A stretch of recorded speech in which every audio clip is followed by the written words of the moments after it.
कहानी की शुरुआत एक ऐसे शहर से होती है जहां एक खतरनाक वायरस तेजी से फैल चुका होता है। जो भी इस इन्फेक्शन का शिकार होता है वह धीरे धीरे एक खूनी ज़ॉम्बी में बदलने लगता है। इसी अफरा तफरी के बीच एक लड़का फंस जाता है जो किसी भी कीमत इस शहर से जिंदा बाहर निकलना चाहता था, लेकिन उसका सफर इतना आसान नहीं होता। हर पल उसकी जान दांव पर लगी होती है। अब या फिर खुद भी इस खूनी वायरस का शिकार बन जाएगा। तो कहानी की शुरुआत में हमें एक लड़का सुजुकी दिखाया जाता है जो एक स्केच आर्टिस्ट होता है। सुजुकी अपने काम पर काफी मेहनत कर रहा होता है, लेकिन उसकी किस्मत उसका साथ नहीं देती और कोई भी उसकी आर्ट को पसंद नहीं कर रहा था। तब मजबूरन उसे एक आर्टिस्ट के यहाँ नौकरी करनी पड़ती है। रात को वह अपने काम से वापस घर आता है। तब हमें पता चलता है कि सुजुकी के साथ उसकी दोस्त टेको भी रहती है, लेकिन धीरे धीरे अब वह भी उससे नफरत करने लगी थी क्योंकि सुजुकी उसके घर में ही रहता है और खर्चा भी वही उठाती है। इतनी मेहनत के बाद भी अभी तक सुजुकी को कोई अच्छा काम नहीं मिल पाया था। इसलिए एक दिन तंग आकर टेको उससे लड़ पड़ती है और गुस्से में आकर टेको उसे अपने घर से बाहर निकाल देती है। अब उसके पास अपना घर न होने पर वह पास ही एक पार्क में जाकर बैठ जाता है। बेचारा अपने दिल के सुकून के लिए एक किताब पढ़ने लगता है। उसके पास ही एक आदमी बैठा होता है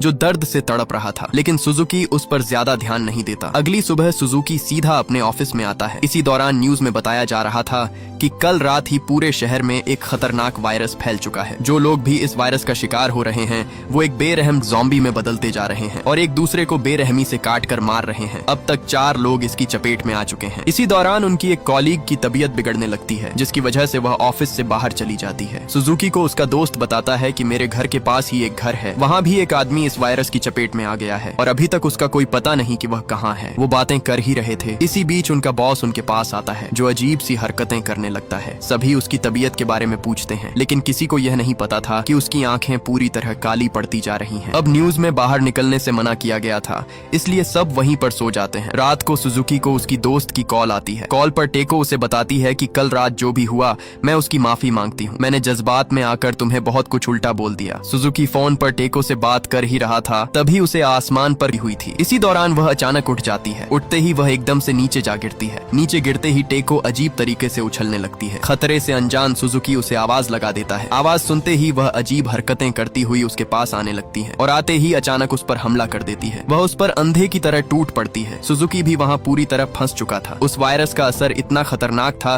कि वह बिना देखे दरवाजे पर काट देती है, जिससे उसके सारे दांत एक एक करके नीचे जा गिरते हैं। वह अपनी पूरी ताकत लगाकर उसे अंदर खींच लेती है। टेको उसे किसी तरह काटने की पूरी कोशिश करती है, लेकिन वह नाकाम रहती है। सुजुकी इसी का फायदा उठाता है और उसे गले से पकड़कर पास गिरी नुकीली ट्रॉफी पर उसका सिर पटक देता है, जिससे वह वहीं पर मारी जाती है। मौका देखते ही सुजुकी वहाँ से भाग निकलता है। वह थका हारा एक पुल पार करके आगे जा ही रहा था, तभी उसके सामने से एक घायल औरत गुजरती है जिसका बाजू जख्मी था। उसे देखकर सुजुकी को समझ आ जाती है कि वायरस तेजी से फैलता जा रहा है। मतलब साफ था कि वायरस पूरे शहर में फैल चुका है। जब सुजुकी अपने ऑफिस पहुंचा तब उसने देखा कि उसके दोस्त ने अपने हाथ में एक बेसबॉल बैट पकड़ा हुआ था और उसके पूरे शरीर पर खून फैला हुआ था क्योंकि उसने अपने एक इन्फेक्टेड दोस्त को मार दिया था। तभी उसके सामने उसका बॉस आ जाता है जो पूरी तरह उस वायरस से इन्फेक्टेड हो चुका था। इससे पहले कि वह उन पर हमला करता, मौका देखते ही सुजुकी का दोस्त उसे वहीं पर ढेर कर डालता है। अब सुजुकी का दिमाग पूरी तरह घूम चुका था कि आखिर वह जहां भी जाता है वहां कोई न कोई आफत उसके सामने आ ही जाती है। उसका दोस्त उससे कहता है कि पूरे शहर में वायरस फैल चुका है, अगर कोई इन्फेक्टेड किसी को काट ले तो वह भी कुछ ही मिनटों में ज़ॉम्बी बन जाता है। यह सुनकर सुजुकी के पैरों तले जमीन ही खिसक जाती है क्योंकि उसके हाथ पर भी टेको ने काट लिया था। लेकिन सुजुकी हैरान इसीलिए हो जाता है कि अभी तक वह ज़ॉम्बी नहीं बना था क्योंकि उसके साथ हाथापाई में टेको के सब दांत पहले ही टूट कर गिर गए थे। इसीलिए उसके काटने के बाद भी अभी तक वह इन्फेक्टेड नहीं हुआ। लेकिन तभी अचानक उसका दोस्त भी ज़ॉम्बी में बदलने लगता है क्योंकि मारते समय उसके बॉस ने उसकी टांग पर काट लिया था। इससे पहले कि वो पूरी तरह ज़ॉम्बी बनता, वो जल्दी से छुरी लेकर अपना गला काट देता है ताकि उसकी वजह से कोई और ज़ॉम्बी न बने। ये देखकर सुजुकी वहाँ से भाग निकलता है। जैसे ही वो बाहर आता है तो बाहर के बिगड़े हुए हालात को देखकर उसके रोंगटे खड़े हो जाते हैं क्योंकि बाहर सड़क पर सब लोग अपनी जान बचाकर इधर उधर भाग रहे थे। सब ज़ॉम्बी एक दूसरे की जान के दुश्मन बने हुए थे। सुजुकी को अब कुछ भी समझ नहीं आता कि आखिर वो जाए तो जाए कहाँ। अब वहाँ वो पूरी तरह उन ज़ॉम्बियों के बीच फंस चुका था। तब से वो सुजुकी को छोड़ देता है। अभी वो बला उनसे टली ही थी, तभी अचानक वो ड्राइवर भी ज़ॉम्बीज बनने लगता है क्योंकि उस आदमी के काटने पर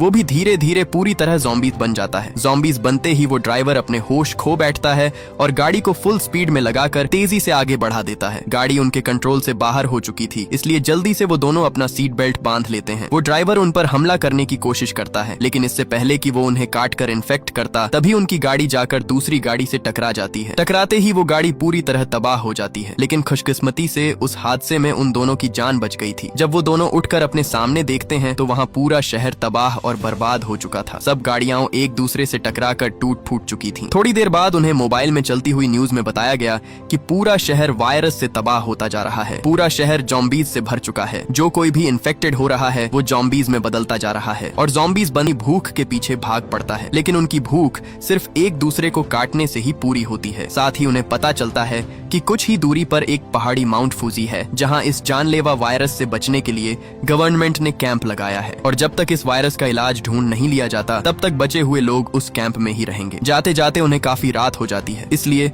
वो एक घर पर रुककर खाना खाकर अपनी भूख मिटा लेते हैं। सुबह होते ही सुजुकी हिरोमी को सोते हुए देखता है, लेकिन तभी उसकी नजर उसके गले पर लगे निशान पर पड़ती है, जो ठीक वैसा ही था जैसा ज़ॉम्बी के काटने का होता है। इसलिए तुरंत वो उसे ज़ॉम्बी समझकर उस पर अपनी गन तान देता है, लेकिन आगे से हिरोमी उसे बताती है कि ये एक बच्चे के काटने का निशान है, जो मुझे बच्चे ने ज़ॉम्बी वायरस फैलने से 2 दिन पहले काटा था। इसलिए सुजुकी उस पर अंधा यकीन कर लेता है और वो दोनों उसी पहाड़ी की तरफ निकल पड़ते हैं। थोड़ा ही आगे जाने पर हिरोमी उससे कहती है कि अब तुम्हें मुझे अकेला छोड़कर आगे जाना होगा, क्योंकि मैं किसी भी समय ज़ॉम्बी बन सकती हूँ और मैं नहीं चाहती कि मेरी वजह से तुम्हें कुछ हो। हिरोमी उसे अपना फोन देती है ताकि किसी भी इमरजेंसी में वो रेस्क्यू टीम को अपने पास बुला सके। तभी अचानक वो ज़ॉम्बी में बदलने लगती है, जिसे देखकर सुजुकी तुरंत वहाँ से भाग निकलता है। थोड़ा आगे आने पर उसे दूर खड़ा एक आदमी दिखाई देता है। जैसे ही वो उसके पास आया तो वो एक ज़ॉम्बी था। वो ज़ॉम्बीज उस पर हमला कर देता है। अब इससे पहले वो ज़ॉम्बीज उसे मार डालता, तभी वहाँ हिरोमी आ जाती है। अब जिसका चेहरा आधा इंसान और आधा ज़ॉम्बी बन चुका था, वो उस ज़ॉम्बीज को एक ही पंच में नीचे गिरा देती है, यहाँ तक कि हिरोमी उसके टुकड़े टुकड़े कर डालती है। अब धीरे धीरे हिरोमी सुजुकी की तरफ बढ़ती है, जिसे देखकर सुजुकी के रोंगटे खड़े हो जाते हैं। उसे लगा कि उसकी जान तो गई, लेकिन तभी वो उसे अपना हाथ आगे करके उसे उठा देती है। मतलब अभी भी वो पूरी तरह ज़ॉम्बीज नहीं बनी, उसके अंदर अभी भी इंसानियत थी, इसलिए वो उसे कोई नुकसान नहीं पहुंचाती। इसके बाद हम उन दोनों को घने जंगल के बीचों बीच एक कबाड़े के पास बैठा हुआ देखते हैं, जहां सुजुकी खाने की तलाश कर रहा होता है। सुजुकी वो खाना हिरोमी को खिलाने की कोशिश करता है, लेकिन आधी बन चुकी ज़ॉम्बी को कुछ भी समझ नहीं आ रहा होता। कई मिनटों के बाद जैसे तैसे करके सुजुकी उसे खाने के लिए मना लेता है, लेकिन हिरोमी वो खाना एक जानवर की तरह खाने लगती है, क्योंकि अभी तक ज़ॉम्बी का असर उससे उतरा नहीं था। सुजुकी की खुशकिस्मती ये थी कि हिरोमी अभी भी खुद को कंट्रोल कर रही थी। इसके बाद अब फिर से वो दोनों उसी पहाड़ी की तरफ बढ़ने लगते हैं। दोनों माउंट फूजी की तरफ बढ़ते रहते हैं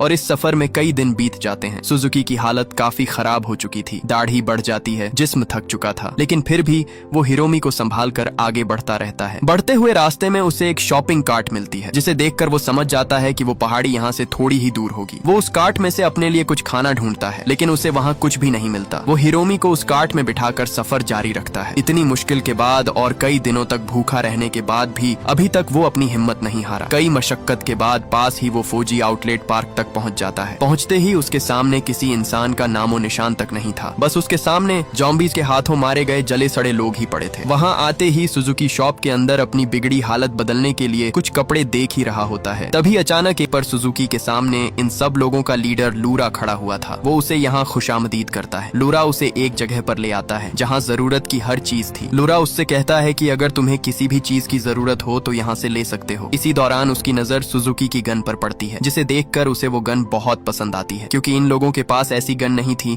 जिससे उन ज़ॉम्बीज को जल्दी मारा जा सके। उसी रात बातें करते समय रोमा सुजुकी से पूछती है कि उसकी हिरोमी से मुलाकात कब हुई। इस पर सुजुकी बताता है कि जब वो ज़ॉम्बी में लपेटे शहर से अपनी जान बचाकर भाग रहा था, तब उन दोनों की पहली बार मुलाकात हुई थी। रोमा उसे बताती है कि वो एक नर्स है और हिरोमी का ख्याल वो खुद रखेगी। अगले दिन सुजुकी हिरोमी के पास बैठा उसका दिल बहला रहा था। तब हमें यहाँ पता चलता है कि सुजुकी ने उसकी उस आंख पर कपड़ा बांधा हुआ था, ताकि किसी को शक न हो कि वो भी ज़ॉम्बी है, क्योंकि अगर इन लोगों में से किसी एक को भी हिरोमी के बारे में पता चल गया तो वो दोनों को ज़ॉम्बी का खाना बना डालेंगे। अगले दिन लूरा सबसे कहता है कि खाना धीरे धीरे खत्म हो रहा है, इसलिए हमें खाना उनके आगे एक बहुत बड़ी मुसीबत आने वाली है। वो सब जल्दी से स्टोर से सारा खाना इकट्ठा करने लगते हैं, लेकिन वो ऊपर लगे कैमरों पर ध्यान नहीं देते जिनसे उन पर कोई नजर रखे हुए था। वो चुपचाप अपना खाना इकट्ठा कर ही रहे थे। तभी उस स्टोर के अंदर फुल आवाज में कोई म्यूजिक चला चला देता है। इससे पहले कि वो वहाँ कुछ समझ पाते, उसी दौरान उस आवाज को सुनकर एक ज़ॉम्बी उन पर हमला कर देता है। वो ज़ॉम्बी एक आदमी को इन्फेक्टेड कर देता है, इसलिए वो लीडर उन दोनों को वहीं पर गोली मार डालता है, जिसे देखकर वो खुश होते हैं। लेकिन अभी भी खतरा टला नहीं था। सामने एक नहीं बल्कि बहुत सारे ज़ॉम्बीज का झुंड उनकी तरफ ही बढ़ रहा था। सब अपनी जान बचाकर वहाँ से भागकर स्टोर से बाहर आते हैं। वहाँ आते ही उनके सामने कई सारे ज़ॉम्बीज उनकी तरफ बढ़ रहे होते हैं। वो सब अपनी जान बचाकर इधर उधर भाग रहे होते हैं, लेकिन ज़ॉम्बीज की तादाद बहुत ज्यादा थी, जिससे वो सब उन्हें स्टोर के अंदर ही मारते जा रहे थे। लाइट्स का अचानक ऑन हो जाना और अचानक म्यूजिक बजने लगना, ये सब कोई घटना नहीं थी, बल्कि ये एक जाल था जो पीछे कंट्रोल रूम में बैठा लूरा कर रहा था। दरअसल स्टोर के अंदर घुसते ही लूरा मौके पर बाकी सब दोस्तों से छुपकर कंट्रोल रूम में आ गया था। वहां आते ही उसने जानबूझकर म्यूजिक ऑन किया था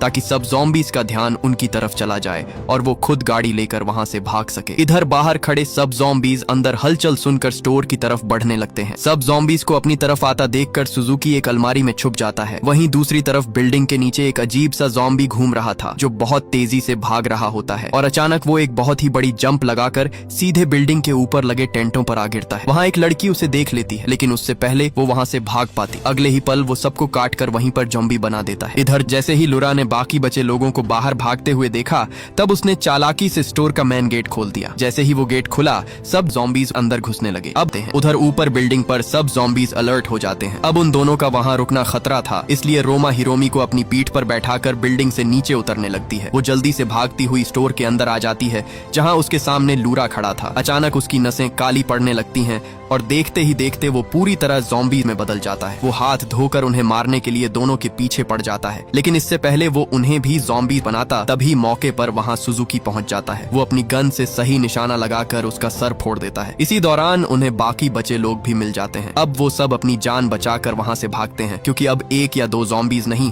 बल्कि पूरा का पूरा झुंड उनके पीछे पड़ जाता है। थोड़ा ही आगे आने पर आगे से और भी ज़ॉम्बीज उनकी तरफ बढ़ रहे थे। अब सब ज़ॉम्बीज ने उन्हें दोनों तरफ से घेर लिया था। सब वहाँ बुरी तरह फंस चुके थे। वो हिरोमी को साइड पर बैठाते हैं और सुजुकी अपनी गन रिलोड कर लेता है। तभी अचानक पहली बार हिरोमी उसका नाम लेती है और कहती है कि जब तक सुजुकी उसके साथ है उसे कोई भी खतरा नहीं है। इसलिए अब ये सुनकर सुजुकी के अंदर से सारा डर गायब हो जाता है। वो एक के बाद एक सब ज़ॉम्बीज का सर उड़ाता जाता है। वो ज़ॉम्बी भागता हुआ उनकी तरफ हमला करता है। इसी दौरान सुजुकी अपनी गन का सिरा उसके सिर पर दे मारता है, जिससे वो ज़ॉम्बी वहीं पर मर जाता है। और आखिरकार सुजुकी जो नहीं कर सकता था उसने वो कर दिखाया। उसके चारों ओर बस मरे हुए ज़ॉम्बीज का ढेर ही ढेर था। इसके बाद वो तीनों अपनी गाड़ी लेकर उसी पहाड़ी की तरफ निकल पड़ते हैं और ये मूवी यहीं पर एंड हो जाती है। अगर ये वीडियो आपको अच्छी लगी तो इस वीडियो को लाइक और हमारे चैनल को सब्सक्राइब कीजिएगा।